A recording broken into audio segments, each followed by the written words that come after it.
asking if you have had any weird stories that you want to share. I don't know. There's a few of them. They're not really that good. Oh, tell me about the ghost in your house. The ghost in my house. How do you forget about that one? Well, I just don't know how to. I've never been on radio or anything like that before, so I'm a little bit shy right now. Oh, yeah. He's starting to blush just like he got hit on for the first time. Yeah. Okay, I'll tell the story. So, Tony one time, or a few weeks ago, calls me up because his wife gets all freaked out about this stuff. Absolutely freaked out. And I'm surprised she actually lets us hang out. Oh, yeah. It's okay. You know, she takes care of my eyes with my glasses. His wife is one damn cool chick. Really, she really is. So anyways, Tony calls me up, and I kind of help Tony's young guy. I teach him a little bit of hockey on the side and everything along those lines. So he says, you got to come over, man. He goes, I got some weird stuff happening in my house. So what had happened was your brother was over. Yep, my brother. Your brother was, Tony's brother was over. They were downstairs. Yep, downstairs. Downstairs, and Tony's brother watches Tony's son, Trey, walk into his bedroom. The problem was, Trey was upstairs in the house, like in the kitchen or something like that. Right? Yeah, exactly. So it was weird because, I mean, here we have this whole doppelganger thing happening, and why is an image of Tony's, how old is he, 12?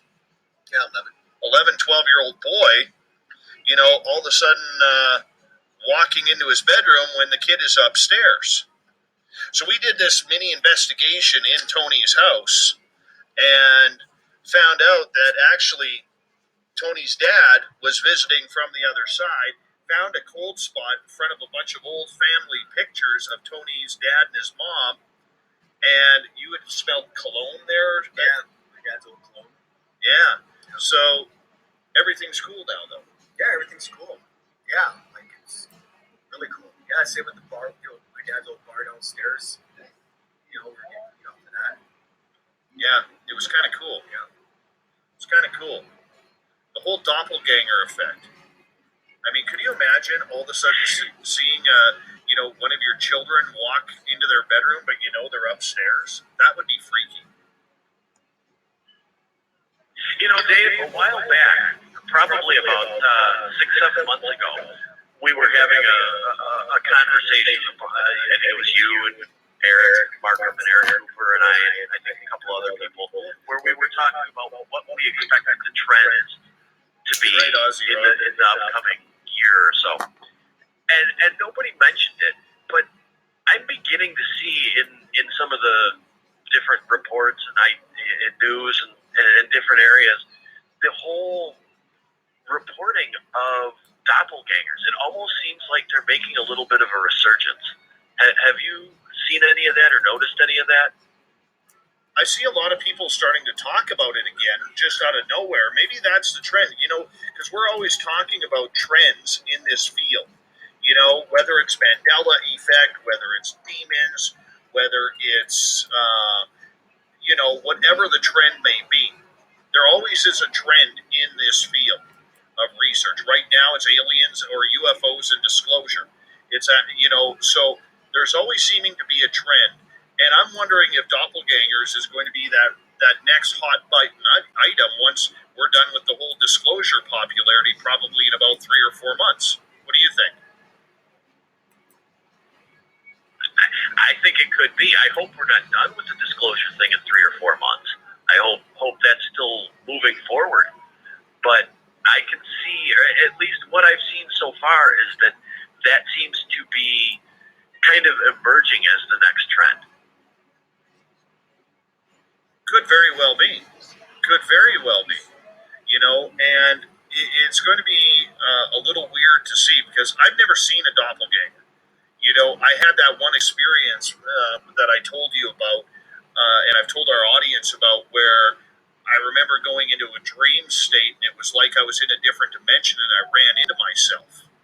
but I've never like been walking face to face and seen what I think is me. Now, I have been. I think everybody's had that situation where you've been at a shopping mall or at an amusement park or something along those lines, where people all of a sudden that you've never met before come up to you and say, "Oh, you're not my Uncle Daryl or my cousin Stu or anything like that. You look identical to them." I think everybody's had that type of moment happen to them. But I've never ran face to face into somebody. I think that's something that I'd like to actually investigate this year and do a show on, to see how many people have actually ran into their doppelgangers. And it is open line, so if you've ran into your doppelganger, give us a call. 702-302-4556. 702-302-4556 is the phone number if you want to connect with us, or if you're on Skype, Spaced Out Radio Dave. That's Spaced Out Radio Dave, all one word. And check it out, and we'd love to take your call. How would you react, Everett, if you ran into your doppelganger? I honestly don't know, because isn't the idea around them is that if you see your doppelganger, you're going to pass away? I don't know. I've never heard that theory before. I think it would be a little freaky, that's for sure. I would be rather uncomfortable, I think. I've never really experienced it, but I think that would be, I'm so weird looking and ugly that nobody'd want to go in public anyway if they looked like me. So I don't think I have a lot to worry about, but I imagine that it would be a little creepy. We got a call coming in from area code 530. Hey, who's on the show with us? This is Joe. Hey, it's Joe. How's the hair? The hair is great. It's been drinking, but Dave, I just wanted to call in. And I appreciate that. This is new for us, because I've been bugging you for about 2.5 years for you to call in and tell your stories. And, you have a plethora of action on your property somewhere in the Badlands of, Nevada and California. Nobody even knows where you live. I don't even know if you know where you live. But you got a lot of stuff happening over there, my friend. It's kind of